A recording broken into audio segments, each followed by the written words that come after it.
Hey guys, and welcome back. Today we are taking a look at Captain Crankypants, my 12-year-old wild Oscar. For about the past 2 months, I have been battling to save this fish. If you're new here, he's quite the mascot for my channel, and let's just get it out of the way. He's imperfect, he has some blemishes, some defects, and he's always sort of banging himself up a little bit because he is just so full of sass. About 2 months ago, he started acting off, was a little lethargic, and just didn't seem like himself. And before long, he became gravely ill, floating in a C shape at the surface of the water. His color had turned a drab olive green, and he seemed to have lost all flotation. I consulted a veterinarian who said that I could bring him into the vet to have an aspiration done, but that he was suspicious that he might have some sort of tumor, which is apparently pretty common with these larger cichlids as they get old like he is. I didn't think that netting him and driving him a few hours to a vet was the best thing for him, so I asked what he advised that I do, and we ended up doing 2 courses of a medicated feed of furan in Repashy, and I showed you guys in a past video how I made that. Now, Captain didn't do the best job of eating this food, but I could see marked improvement after about 2 weeks.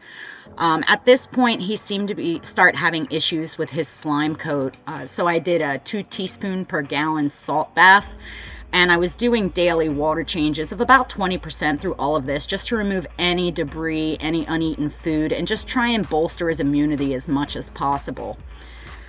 Even at that point, a month into treatment, he was still sort of swimming at a 45-degree angle, not looking real hot, and pretty lethargic. His color didn't look good. I did some scrapings of his gill and his slime coat, as well as a fecal mount, in order to see if I could see any parasites that maybe were being latent, and there was nothing. He just had normal cells on all of those slides.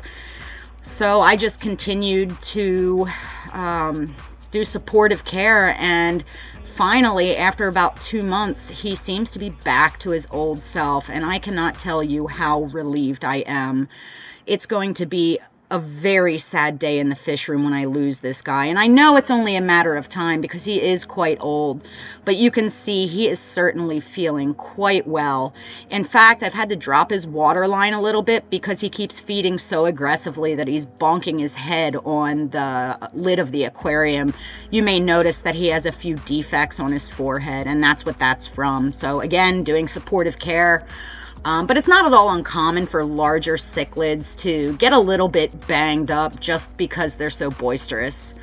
Anyway, I wanted to share with you guys that I really do think he is out of the woods. I'm going to just keep monitoring him and feeding him and maintaining the separate equipment from the rest of the fish room to make sure that if there was something latent going on there or something that we just couldn't identify, that no one else gets it, and that we can keep him as happy and as healthy for as long as possible.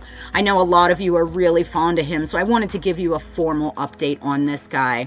Now, for the rest of the month, I have a lot of really exciting things planned, so make sure you are subscribed and have that notification bell on so you don't miss any of my upcoming videos. And enjoy the Crankypants dance.